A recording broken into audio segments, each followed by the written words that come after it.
cesacionistas. Por ejemplo, les tengo aquí una cita de Lutero y ustedes juzgarán por ustedes mismos si él era o no cesacionista o continuista, cuál postura se agregaba. Dice, porque Cristo no hizo del ungimiento con aceite un sacramento, ni se aplican las palabras de Santiago a la época actual, ya que en esos días se acostumbraba a menudo a curar los enfermos por medio de un milagro y la oración sincera de fe, como hemos visto en Santiago y en Marcos 6.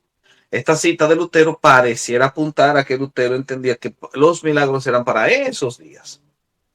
Luego tenemos a Calvino comentando a Santiago. Santiago hablaba para el tiempo en que la iglesia gozaba de esta bendición, pero nosotros experimentamos lo contrario.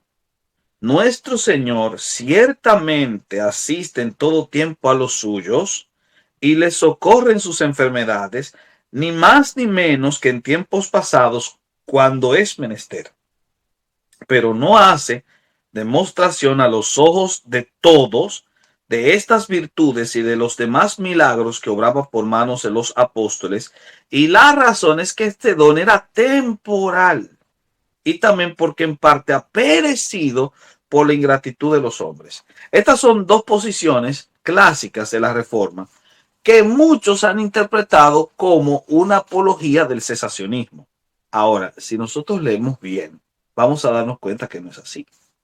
Por ejemplo, si yo leo a Lutero, la posición de Lutero es mucho más radical en su posición de negar la posibilidad de los milagros para estos días. Sin embargo, más adelante vamos a ver en la biografía de Lutero momentos en los que él experimentó la respuesta de Dios a sus oraciones por la sanidad de algunos de sus colegas. Por ejemplo, está el episodio en el que Felipe Melanchthon recuperó la salud gracias a las oraciones del propio Lutero. Lo que muestra en este caso que la idea de que los milagros no podían ocurrir, o por lo menos el don de sanidad no podía ocurrir en la época reciente, sería negado a la luz de episodios en los cuales Lutero hacía oraciones de sanidad. La cita de Calvino es mucho más evidente porque Calvino no está negando la posibilidad de los milagros. Lo que está diciendo es que el don fue temporal y que ha perecido por la ingratitud de los hombres, de modo tal que si los hombres no fuesen desagradecidos, el don permanecería.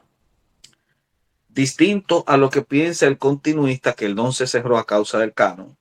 Para Calvino, el don no se acabó o no cesó por causa de que el canon se cerró, sino por la ingratitud de los hombres. Y otra cosa más, él parece abrir la puerta a la posibilidad de creer en una permanencia de la sanidad en la iglesia cuando dice esto. Nuestro Señor ciertamente asiste en todo tiempo a los suyos y les socorre en sus enfermedades. Ni más, ni menos que en tiempos pasados. Así que no podríamos decir que Calvino es un cesacionista a carta cabal como lo es MacArthur o como lo es John Owen, por ejemplo. La postura puritana de John Owen sí es una postura cesacionista. Escuchen a John Owen. La razón de estas operaciones extraordinarias en casos extraordinarios parece haber sido la de estimular la fe poderosa que se despertaba en aquellos que presenciaban estas operaciones milagrosas, lo cual resultó una gran ventaja para la propagación del evangelio. Pero las supersticiones mágicas de la iglesia romana, que de diversas maneras intentan imitar aquellos actos inimitables del soberano poder de Dios, han sido un deshonor para la religión cristiana. Otra vez, aquí encontramos una cita de John Owen que pareciera apuntar al cesacionismo. Pero John Owen no está criticando el continuismo. Sinceramente, lo que él está presentando es una razón de por qué criticar el continuismo. Y la razón es el catolicismo romano. El catolicismo medieval acostumbró a hablar de los milagros como un referente para validar doctrinas. De hecho, la falsa doctrina de la transustanciación fue validada por unos supuestos milagros eucarísticos, que lamentablemente mi amigo Santiago Alarcón se comió ese cuento y ya saben ustedes lo que pasó. Por lo tanto, cuando Owen critica esto, lo hace para dar a entender que los milagros no son base para dictaminar la doctrina. Y en ese sentido, todo continuista estaría de acuerdo con él, al igual que todo cesacionista. Por ende, la postura cesacionista no tiene un sostén adecuado citando a estos autores. Sí podría tener un sostén mayor cuando se cita a B.B. Warfield, porque B.B. Warfield, criticando a los sanadores prepentecostales de fines del siglo XIX, sí adoptó una postura mucho más cerrada y mucho más parecida a la postura de MacArthur. Así que sin duda alguna, señores, el tema cesacionismo es un tema que pareciera tener resonancias históricas, pero que realmente no las tiene, partiendo de una cita de textos sin citar el contexto general de los autores que las desarrollaron. Ahora, ¿qué contiene el cesacionismo? ¿Qué enseña? Como el nombre lo indica, el cesacionismo entiende que los dones cesaron. ¿Cuándo cesaron los dones? Cesaron en el siglo I. ¿Por qué cesaron? Porque el canon se cerró. Y a la luz de textos bíblicos como Efesios 2, 20 y 22, 1 Corintios 14, 22 y Hebreos 2, 3 y 4, es impensable que nosotros podamos creer en que los dones continuaron. De hecho, el pasaje más característico es el de 1 Corintios 13. Miren lo que dice 1 Corintios 13, donde hasta aparece el término cesar. En 1 Corintios 13 dice: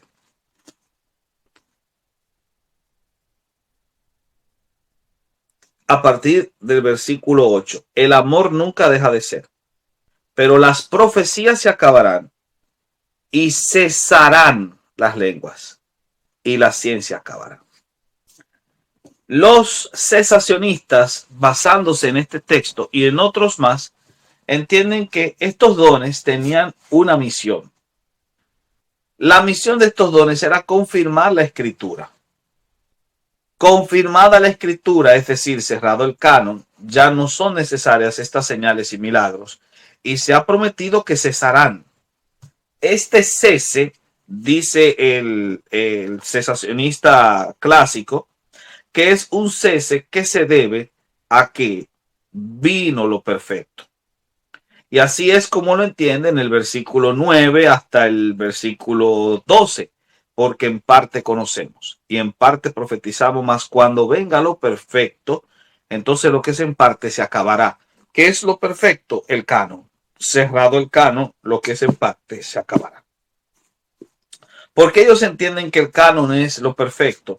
Porque citando a Hebreos capítulo 2, versículos 3 y 4, dice: ¿cómo escapamos nosotros si descuidamos una salvación tan grande, la cual, habiendo sido anunciada primeramente por el Señor, nos fue confirmada por los que oyeron, testificando Dios juntamente con ellos, con señales y prodigios y diversos milagros y repartimientos del Espíritu Santo según su voluntad? Entiende el cesacionista que este texto es vital para entender qué es lo que Pablo quiere decir cuando habla de cuando venga lo perfecto. Es decir, lo perfecto es cuando el canon se cierre, puesto que los milagros, las señales, los prodigios y los diversos repartimientos del Espíritu Santo, según la voluntad divina, se hicieron para que Dios testificara que lo que los autores estaban hablando sobre Jesús era verdad.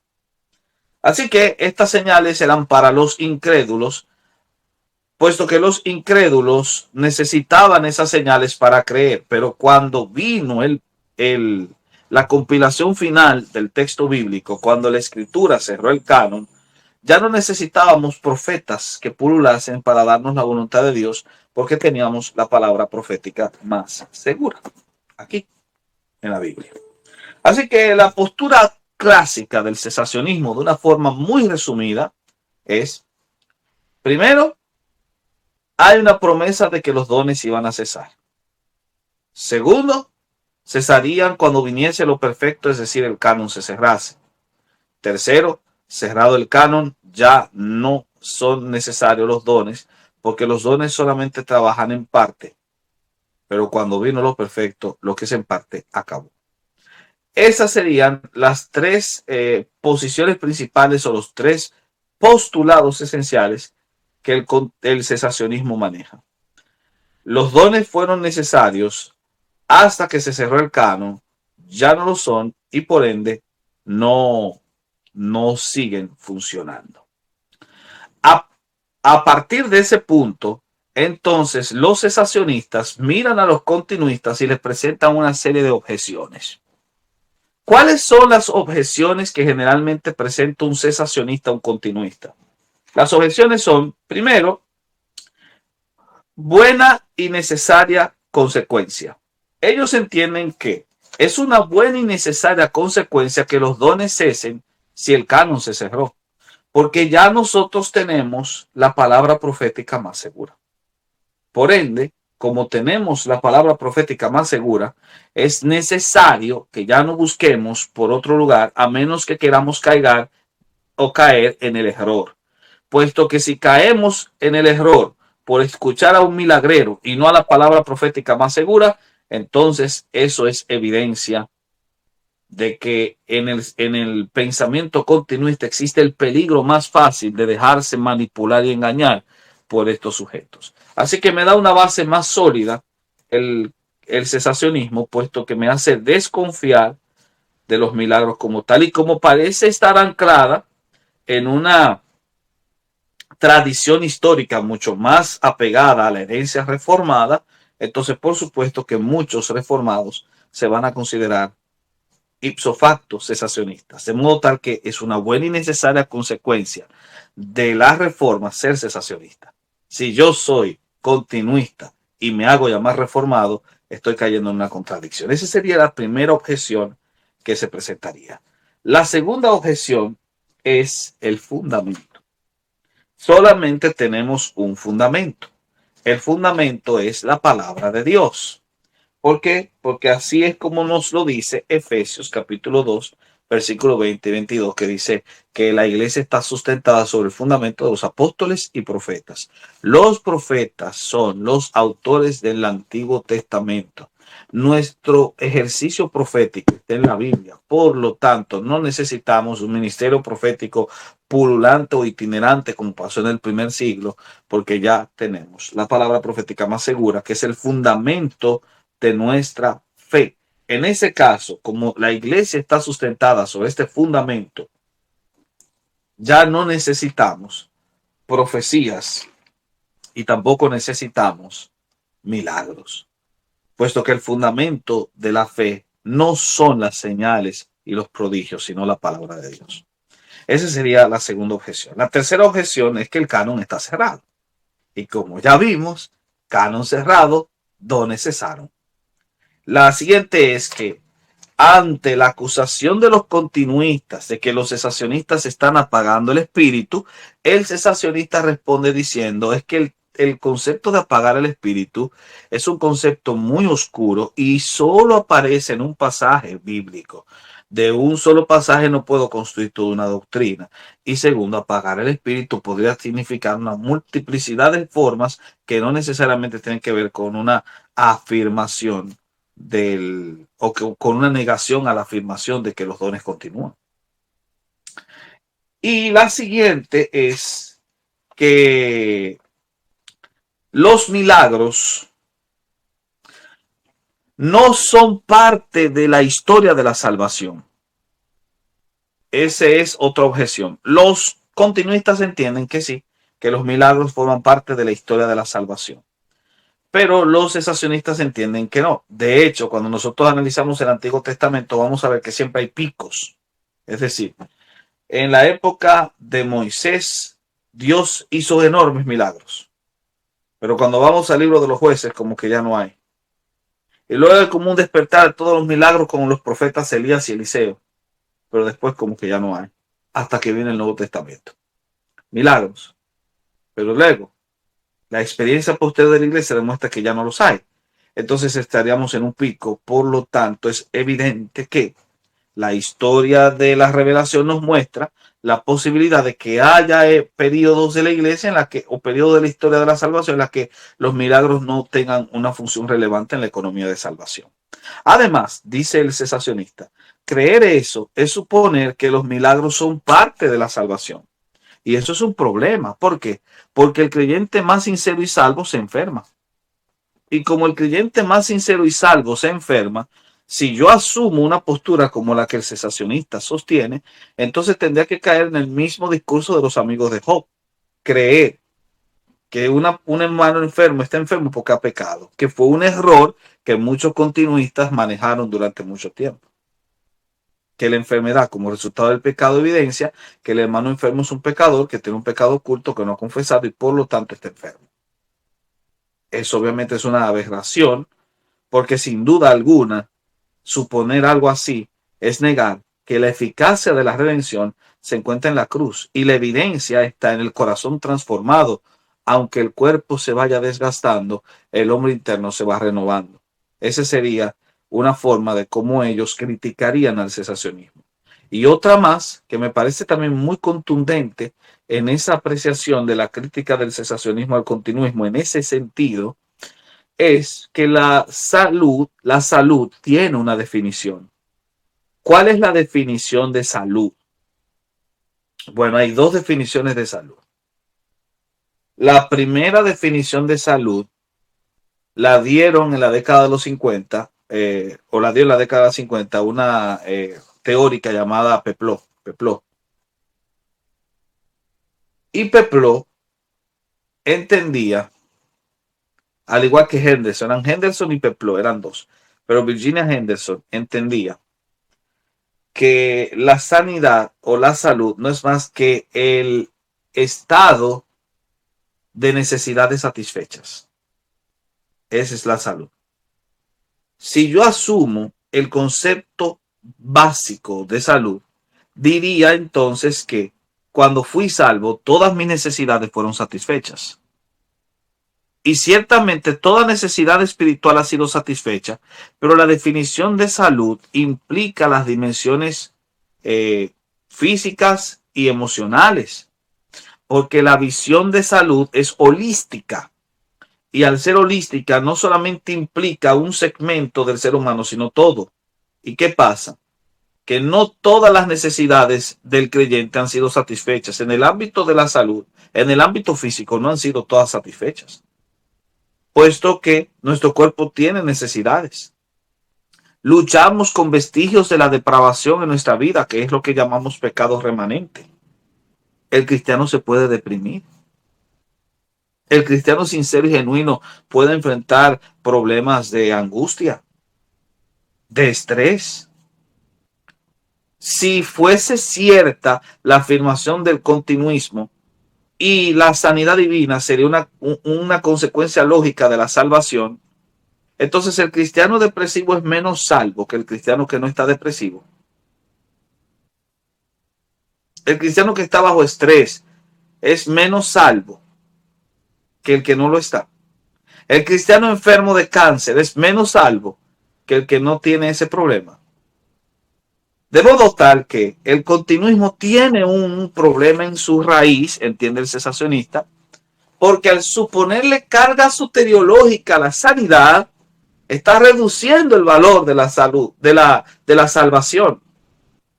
Y si a eso le agregamos la segunda definición clásica, que es la de la OMS del 77, estado de bienestar, nosotros no podemos decir que en este mundo tenemos un estado de tal bienestar, a menos que abracemos la herejía del evangelio pleno, que dice que tu mejor vida es aquí y ahora. Eso es lo que el cesacionista le critica al continuista. Y a eso le inserta una última objeción, que es la objeción de la consistencia divina. ¿Qué es eso? Explicamos. Dice el cesacionista que el paradigma teológico que manejan los continuistas es el que yo acabo de mencionar, la consistencia divina. Pero que ese es un paradigma peligroso. Voy a explicar por qué. Los teólogos liberales del Seminario de Jesús también manejaban ese principio para negar los milagros. ¿Qué quiere decir la consistencia divina? Que si Dios actuó en el pasado de una forma, Él consistentemente va a actuar en el futuro igual. A eso se llama consistencia divina.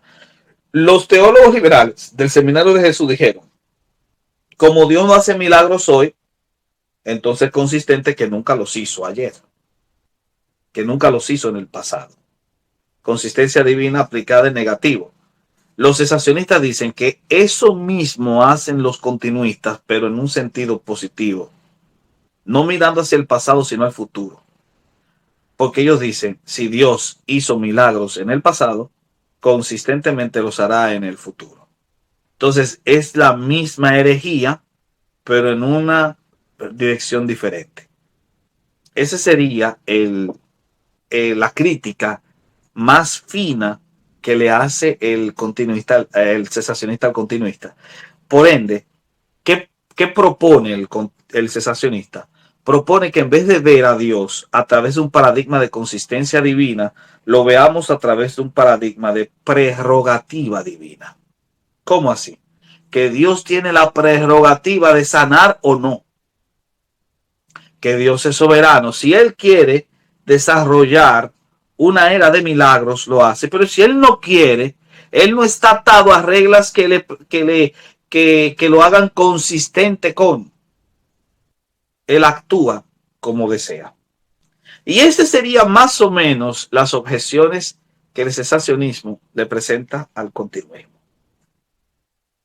Ahora, ¿qué errores tiene esa observación?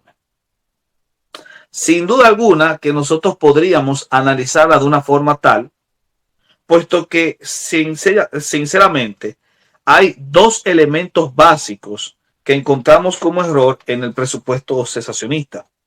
El primero es que el énfasis crítico que se le hace no es al don de sanidad, sino al don de profecía. Todas las objeciones, a excepción de las últimas dos, pero casi todas las objeciones, las primeras tres, están enfocadas en el don de la profecía.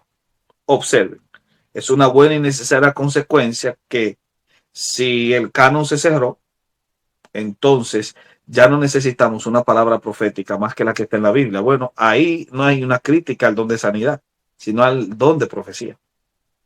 O cuando dice que el fundamento está en la palabra y no en los profetas pululantes, otra vez, es una crítica al don de profecía, no al don de sanidad. Cuando habla del canon cerrado, es una crítica al don de profecía, no al don de sanidad. Y cuando habla de apagar el espíritu, es una crítica al don de profecía y no al don de sanidad, porque ellos entienden que los continuistas les critican que ellos no profetizan y al no profetizar están apagando el espíritu. Entonces, prácticamente la mayoría de las objeciones están dirigidas a un tipo de don, no a todos los dones. Esa es la primera observación que se hace. Dentro de esa observación hay una refutación implícita. ¿Cuál? Que todo cesacionista sabe que el don de profecía está inserto en la predicación y que el predicador profetiza al predicar el mensaje porque está haciendo lo que un profetaría, representar a Dios a través de su palabra, diciendo así dice el Señor con la palabra, no con visiones y sueños, sino con la palabra de Dios. Entonces, viéndolo desde esa perspectiva, el cesacionista está cometiendo un error de contradicción, puesto que si cesó la profecía, cesó la predicación. Ya que tú entiendes profecía, ergo igual a predicación. Si dices tajantemente que cesó la profecía, bájate del púlpito y no prediques, porque el que predique está profetizando, según tus propias palabras. Esa es la primera observación. La segunda observación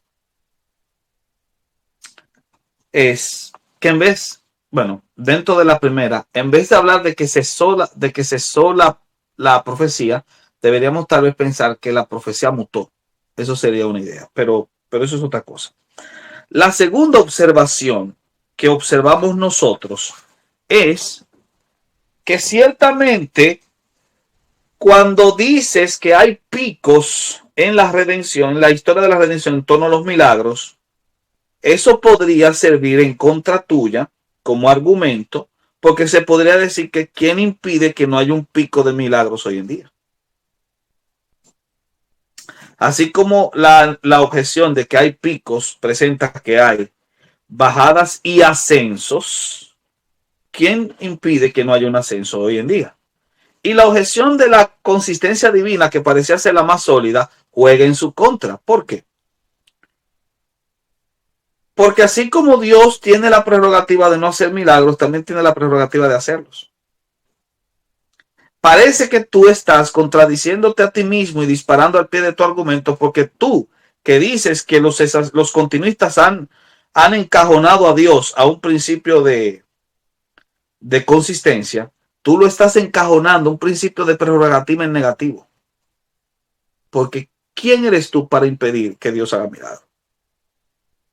Entonces el continuista tiene objeciones muy claras al cesacionista, y el cesacionista lo único que podría apelar para poder asegurar su postura es apelar a la escritura. Sí, es verdad, Dios lo puede hacer, pero la escritura no lo muestra. ¿Dónde no lo muestra? Pero te acabo de leer la cita. Si es ahí cuando la postura continuista se levanta y explica cuál es su posición. El continuista dice, los dones continúan. ¿Y por qué continúan los dones? Porque no hay un solo texto bíblico que impida que nosotros comprendamos que estos dones han cesado. La objeción de 1 Corintios 13 es una objeción que pareciera ser válida, pero no lo es si lees el texto. Otra vez, volviendo a 1 Corintios 13, 1 Corintios 13 señala que un día cesarán los dones. En este sentido, el continuista dice que los dones cesarán. En cierto modo, el continuismo es cesacionista, porque el continuismo cree que los dones cesarán, pero entiende que no han cesado todavía. Llegará un momento en que cesarán, pero todavía no. ¿Cuándo cesarán? Cuando venga lo perfecto. Pero ¿cuándo viene lo perfecto? Cuando se cerró el canon, y es ahí donde el continuista cambia el presupuesto de una forma magistral. El continuista dice, no. Porque si tú lees más abajo, dice, cuando yo era niño, hablaba como niño, pensaba como niño, juzgaba como niño, mas cuando ya fui hombre dejé lo que era de niño. Pareciera que esta sería una posición muy interesante para hablar de que cuando alcanzas la madurez ya no necesitas pensar como un niño. Y si los dones son para los niños, para los maduros que ya tenemos el conocimiento pleno de Cristo, ya no son necesarios. Pregunto, ¿hemos alcanzado ese nivel de madurez? La respuesta que el continuista da la continúa a partir del versículo 12. Ahora vemos por espejo oscuramente. Ahora. Mas entonces veremos cara a cara. La pregunta es, ¿a qué entonces se refiere Pablo? ¿Al canon cerrado o a la segunda venida? Y para rematar el argumento cesacionista con broche de oro, el continuista dice, ahora conozco en parte, pero entonces conoceré como fui conocido. Gran pregunta. Cuando tú lees el texto bíblico, puedes decir, abriendo la Biblia, que conoces como fuiste conocido.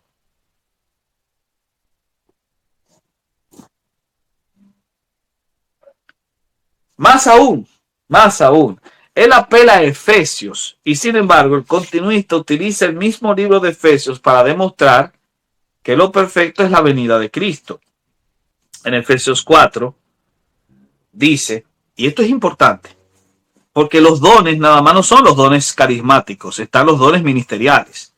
Dice Pablo, por lo cual dice, subiendo a lo alto, a partir del verso 8, llevó cautiva la cautividad y dio dones a los hombres, dones. Y eso de que subió, ¿qué es? Sino que también había descendido primero a las partes más bajas de la tierra.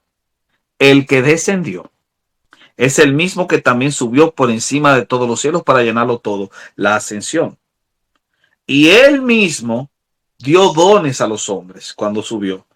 ¿Y cuáles son esos dones? Que constituyó a unos apóstoles, a otros profetas, a otros evangelistas, a otros pastores y maestros, a fin de perfeccionar a los santos para la obra del ministerio, para la edificación del cuerpo de Cristo, hasta que todos lleguemos a la unidad de la fe y del conocimiento del Hijo de Dios, a un varón perfecto, a la medida de la estatura de la plenitud de Cristo, para que ya no seamos niños fluctuantes llevados por doquiera de todo viento de doctrina, etc.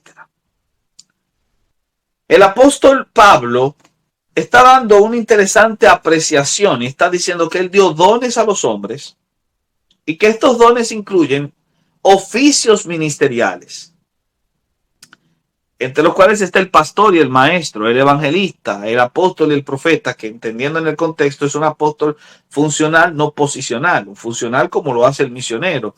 El profeta es el predicador o el exhortador. Bueno, no importa cómo lo veas, la cuestión es que dio esos dones con el fin de perfeccionar el cuerpo de Cristo hasta que lleguemos a la unidad de la fe. La pregunta es, si partimos de la lógica de que llegar a la unidad de la fe es el canon cerrado, como presupone el cesacionista, entonces eso quiere decir que ya no necesitamos pastores y maestros, que ya no necesitamos evangelistas, apóstoles y profetas, porque esos son los dones a los que se refiere ahí. Entonces, ¿para qué tenemos pastores? El don de pastorado cesó. Ya no se necesita, porque todos llegamos a la unidad de la fe. Este es el pastor que necesitamos. Este es el maestro que necesitamos. Este es el apóstol y el profeta que necesitamos. Ya no necesita otra cosa. Pero el cesacionista se escandalizaría si llegáramos a una conclusión lógica como esa, que es la conclusión absurda a la que lo lleva su postura. Así es como el continuista responde al cesacionista. Ahora, nosotros, ¿cuál postura entendemos es la correcta? Porque sin duda alguna también hay errores en la postura continuista, o por lo menos excesos. Un exceso que tiene la postura continuista es considerar que la sanidad divina, o en este caso, la sanidad divina, sería consecuencia de la salvación. Ellos asumen el texto de Isaías que dice, por su llaga fuimos curados, y entienden directamente que eso implicaría que la sanidad divina es una consecuencia de la salvación, pero sigue pendiente la objeción incólume del cesacionista que dice que hay creyentes que se enferman, suponer eso y creer que son pecaminosos, son menos salvos. Creo que ese es un argumento contundente cesacionista contra el continuismo. La carga expiatoria que se le asignó a la sanidad divina, que por cierto se le asignaron los fundadores de la Alianza Cristiana Misionera, A.B. Simpson principalmente, que eran presbiterianos. O sea, nació dentro de una denominación reformada, esa idea que abrazó después el pentecostalismo clásico.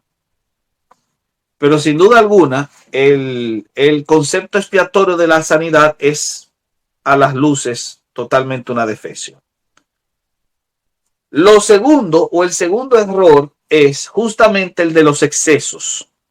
El creer que la obra de Dios se define a través de los milagros, cosa que sospechosamente se parece demasiado al catolicismo medieval y que incrementa las posibilidades de superstición que condujeron a los excesos que nosotros hemos visto en el televangelismo y en el neopentecostalismo. Sin duda alguna, excesos que deben ser criticados y que son criticables, sin duda alguna. Y que han hecho que muchos se refugien en el cesacionismo porque entienden que para cometer esos excesos, prefiero creer esto. La pregunta entonces que nosotros tenemos que hacernos es cuál de las dos posiciones es la correcta.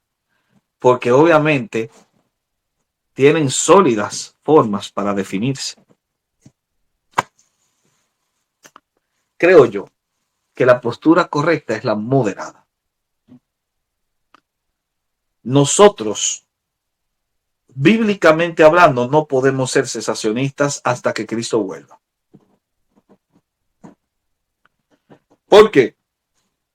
Porque decir que los dones cesaron es decir que cesó la conversión. porque no hay mayor milagro que la salvación de una persona. En ese sentido, los milagros continúan. Lo segundo es, a la luz de los textos del Nuevo Testamento, vamos a ver que ellos presuponían que Dios todavía sanaba. Y la oración de fe sanará al enfermo. Ya, sin duda alguna, el apóstol Santiago tiene una noción continuista. Y estamos hablando de principios de la década del 60 del siglo I. Todavía, a finales del siglo I, tenemos al apóstol Juan orando por Gallo por sanidad. Amado, deseo que seas prosperado en todo y que tengas salud, así como desea tu alma. Obviamente un deseo de salud no implica aquí que sea una doctrina cardinal. Y es ahí donde tenemos que aclarar los errores. Primero, el cesacionismo está atacando frontalmente el don de profecía, pero no el don de sanidad, puesto que un buen cesacionista ora por los enfermos. Por lo tanto, hay que aclarar si en la discusión del debate cesacionista continuista está presente los milagros, porque se entiende que Dios opera milagros si quiere o no, y Dios lo hace y lo ha hecho siempre. Aclarado entonces, ¿qué es lo que usted entiende por cesar? Entonces tenemos que preguntarnos la otra cosa. ¿Cuándo es que cesará? Sin duda alguna, el cuándo es importante. Porque si yo entiendo que es el canon cuando se cierra, entonces también tengo que creer lo que 1 Corintios 13 dice, de que cuando cesen las lenguas, cuando cesen los dones, también cesará la ciencia. Y la ciencia no ha cesado. Así que está apuntando a un hecho escatológico final, no a nuestra era presente, sin duda alguna. Entonces, aclarado eso, podemos construir una respuesta que nos permita entender que una posición correcta es la que entiende que el continuista tiene razón al hablar de que los milagros y los dones continúan hasta que Cristo vuelva, pero que el cesacionista tiene razón cuando dice que esos milagros, esos dones, esas señales no tienen carga soteriológica, y que Dios opera si quiere o no, y que no están en propiedad del individuo, sino bajo la prerrogativa divina. En eso sí estamos de acuerdo. Teniendo estas dos ideas juntas, podemos tomar una posición intermedia, que es la que Wayne Grudem, John Piper, Donald Carson, que son reformados, han asumido. Y a eso le colocamos una cereza en el pastel, y la cereza en el pastel es que mi posición sobre el debate continuista o cesacionista no tiene nada que ver con mi posición soteriológica. Porque al descargársele de la carga soteriológica, yo puedo muy bien ser calvinista y ser continuista. De modo tal que Gerald MacArthur, cuando cree que todo continuista no es reformado, se puede ser reformado y continuista a la vez. Porque como vimos en Lutero y Calvino, una lectura detenida y pausada demuestra que ellos no están cerrados totalmente a la idea del continuismo. E incluso una lectura de John Owen también. Visto eso, ahora tenemos que construir un esquema. Y el esquema, sin duda alguna, se construye apelando a dos ideas. Dije, a la Biblia y a la historia. Comencemos con la historia y dejemos la Biblia como regula fide al final. La historia. ¿Cesaron los dones en el siglo I? No. De hecho, un acercamiento a la historia de la iglesia nos evidencia que no es así, puesto que tan temprano como en el siglo II, Justino Mártir, en su diálogo a Trifón, dijo que milagros y señales eran hechos por nuestros cristianos en el momento en que Justino Mártir estaba escribiendo. Ireneo de Lyon también aseveraba que la imposición de manos se utilizaba para el ejercicio de los dones sanatorios en su libro Contra las herejías. También Tertuliano, Clemente, Orígenes afirmaban la continuidad de los milagros en los núcleos cristianos. Teodoro de Mopsuestia, finales del siglo IV. Teodoro de Mopsuestia afirmaba: Abundantes son los milagros y sanidades en nuestro medio, en un tratado que se llama nada más y nada menos que sobre los milagros. Agustín de Canterbury, Edad Media. Estamos hablando de el más grande evangelizador de los britanos, de los anglosajones. Agustín de Canterbury, la figura misionera más importante de la Edad Media. Menciona casos de sanidad entre los bretones mientras ejercía la misión. Lo mismo nosotros encontramos en la comunidad valdense, finales de la Edad Media, quienes ellos mencionaban casos en los cuales Dios operaba sanidad a través de la oración milagrosa, a través de la oración de la iglesia. Y cómo no, como dice Donald Dayton en este libro muy bueno que se lo recomiendo, Las raíces teológicas del pentecostalismo, a partir de la página 77, bueno, en la página 77 inicia su explicación de cómo se desarrolló este movimiento de sanidad divina, pero él habla de dos importantes figuras. Primero están los pietistas. El pietismo, sin duda alguna, tenía una carga continuista. De hecho, Pengel, que es uno de los más importantes comentaristas pietistas, escribió lo siguiente. Decía, aún en nuestros días la fe tiene para cada creyente un poder escondido de carácter milagroso. Los pietistas alemanes, que son los promotores de las misiones modernas y admirados por los reformadores actuales, o sea, por los reformados actuales, los pietistas tenían una visión continuista. El metodismo, menos admirado, pero con una fuerte carga pietista, el metodismo también tenía una concepción continuista de los milagros. Y es algo que Wesley llegó a ver en su propio ministerio, ejerciéndolo de tal modo, puesto que él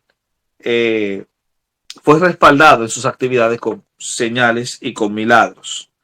Lo mismo encontramos en el movimiento de santidad. Edward Irving también tenía esa concepción de que los milagros continuaban.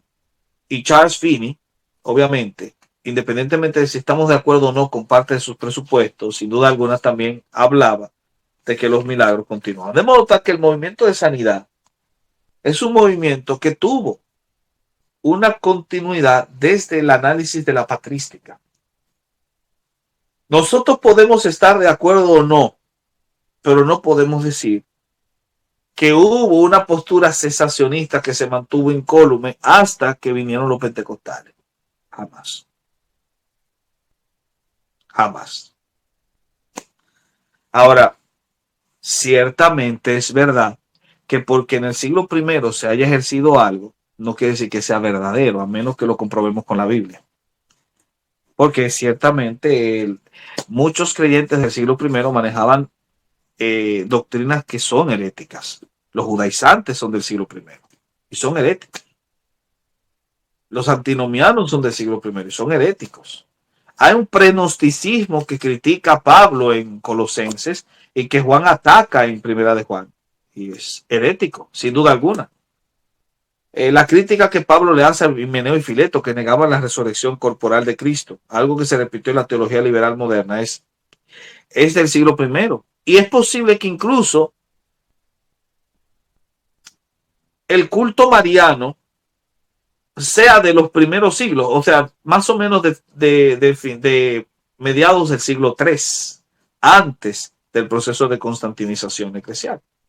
Entonces, viendo desde esa perspectiva, las doctrinas heréticas no se pueden refutar simplemente porque no estuviesen presentes en siglos previos, porque en esos siglos había doctrinas heréticas.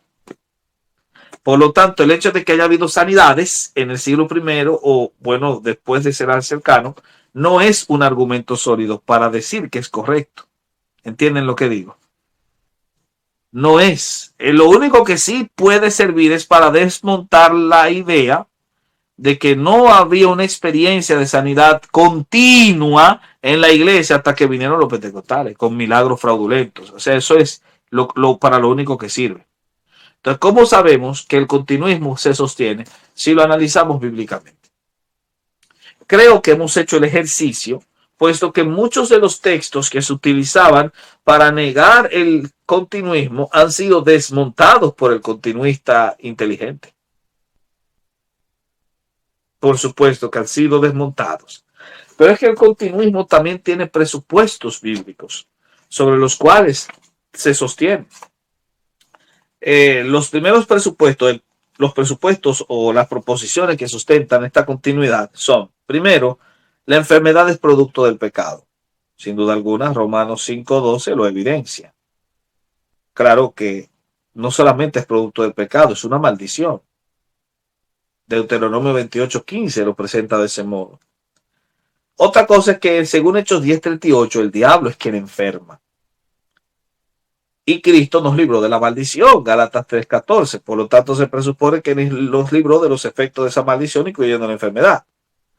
Otro dato es que la expiación se establece nuestra sanidad, de acuerdo a 1 Pedro 2:24.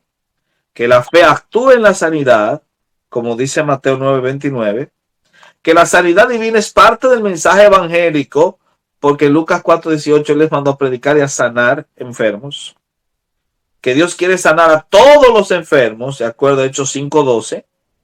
Que Jesús delegó ese ministerio en su iglesia, de acuerdo a Juan 14:12 y 13. Que la orden final de Cristo radica en sanar enfermos, como dice Mateo 16:18. Que nadie puede revocar la orden del Señor. Si Dios lo ordenó, nadie la revoca, Apocalipsis 22:18. Y que Jesús sana a los enfermos hoy, de acuerdo a Lucas 7:21 y 22. Esos son los presupuestos que maneja el continuismo. Ahora bien, nosotros no debemos estar totalmente de acuerdo con todas esas proposiciones. Muchas se pueden analizar, otras son lecturas muy simplistas, pero hay algunas que son muy sólidas. Por ejemplo, es cierto que la enfermedad es producto del pecado, porque no imaginaríamos que Dios creó a Adán para enfermarse. Lógico. Es cierto que si es producto del pecado es una maldición, sin duda alguna. Que Dios puede utilizar la enfermedad para santificar a una persona, sí, pero eso no implica que la enfermedad sea producto del plan de Dios. Porque al final de cuentas, la enfermedad es una nota desentonada en la armonía del universo, en la armonía de la creación. Lo que pasa es que Dios escribe derecho sobre líneas torcidas. Dios no aprobó que los hermanos de José vendieran a José, pero utilizó esa maldad. Dios no es el que aprueba la enfermedad, pero la puede utilizar. Así que en ese sentido esas dos presuposiciones están más o menos bien. El diablo es quien enferma. Esa proposición debe ser revisada. Porque en ocasiones Dios da la llaga. A menos que digamos que es que, como pasó con Job, cuando Dios da la llaga es porque Dios permite que el diablo enferme. Así que esa proposición es ambigua. Podría ser sí, podría ser no. Yo la marcaría como probable. La tercera, Cristo nos libró de la maldición, indudablemente. Eso es cierto. Pero en la expiación se establece nuestra sanidad. Sin duda alguna, esa proposición es ambigua, puesto que ciertamente en la expiación se establece nuestra sanidad en el sentido de que por su llaga fuimos nosotros curados. Pero es que el término salud es un término que hay que entenderlo mejor. Es posible que el término salud tenga muchas más implicaciones que la salud física. Salud emocional, salud espiritual. De hecho, las traducciones antiguas traducían salvación por salud. De modo que salvación es igual a salud. Puede ser que esté hablando de la salvación. Ahora, por su llaga fuisteis curados. ¿Curados de qué? ¿De nuestras enfermedades o de nuestro pecado? ¿Entienden? Ese es el punto. Por eso es ambiguo. Otra. La fe actúa en la sanidad. Por tu fe has sido curado. Dios puede utilizar la fe para sanar dentro de su voluntad. Así que podríamos agregarle dentro de su voluntad y el presupuesto se mejora. Este otro, la sanidad divina es parte del mensaje evangélico. Sí, pero otra vez hay que aclarar a qué sanidad te refieres. Podría ser la del cuerpo, pero no necesariamente. Ahora, podemos orar para que Dios sane, sí, pero está dentro de su voluntad, obviamente. Esa sería también ambigua. Dios quiere sanar a todos los enfermos. Bueno, habría que revisar la cita que ellos dan, Hechos 5, 12, 15 y 16. Yo estoy haciendo esto como si fuera un ejercicio que yo estoy descubriendo con ustedes, para que sea como más didáctico, ¿verdad? ¿Lo están disfrutando? Ok. Muy bien, entonces vamos a ver lo que dice Hechos 5. Los versículos que dieron eran el 12, 15 y 16. Vamos a ver. Y por la mano de los apóstoles se hacían muchas señales y prodigios en el pueblo. Estaban todos unánimes en el pórtico de Salomón.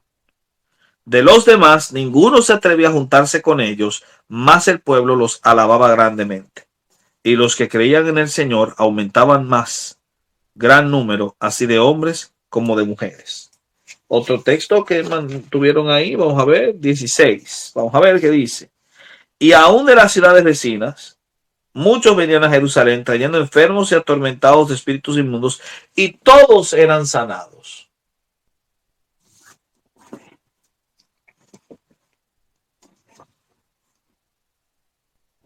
Todos eran sanados. Pero eso implica que todos los enfermos de Palestina eran sanados. No. Que todos los que eran llevados a la iglesia eran sanados. Podría ser. Pero más adelante el apóstol Pablo oró porque su hermano Epafrodito se sanase y Epafrodito no se había curado. Luego dice que a Trófimo lo dejé en Mileto enfermo. No pudo obrar la sanidad por más que oró por su colega, a quien tuvo que dejar en Mileto. Así que no siempre Dios sana a todos. Esa postura basada en un solo texto es cuestionable. Así que yo le colocaré un enorme signo de interrogación, porque sin duda alguna ese presupuesto es cuestionable. A menos Dios, si quiere sanar a todos, lo haría, pero de que lo haga es otra cosa. Y creo que hay un texto que, por cierto, se presenta al final de la lección en la página 144, que es el ejemplo del cojo de la hermosa. Jesús pasó muchas veces por la puerta de la hermosa y nunca lo curó. Pero cuando lo curó, lo hizo porque su milagro traería al redil a 5,000 personas. O sea que cuando Dios obra los milagros, lo hace cuando están dentro del terreno de su voluntad.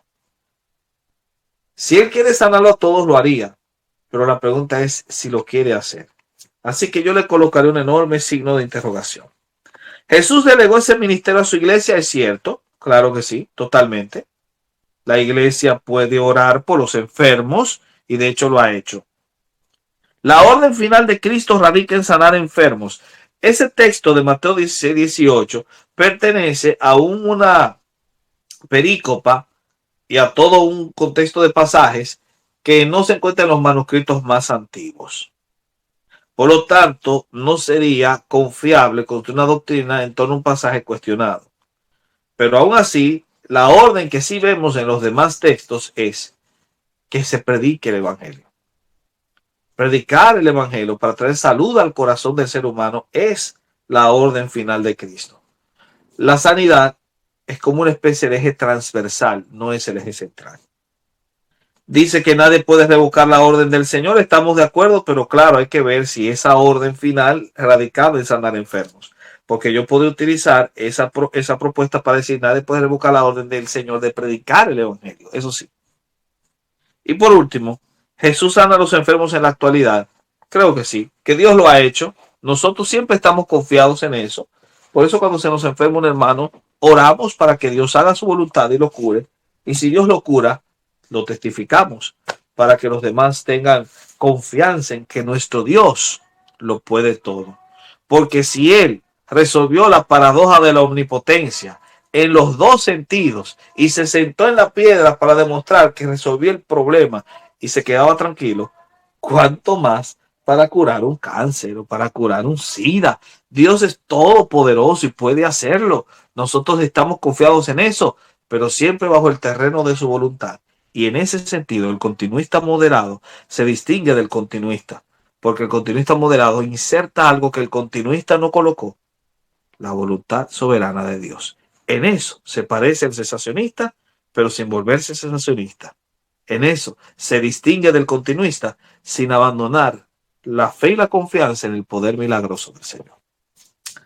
Y esa es mi clase de hoy. ¿Qué les pareció?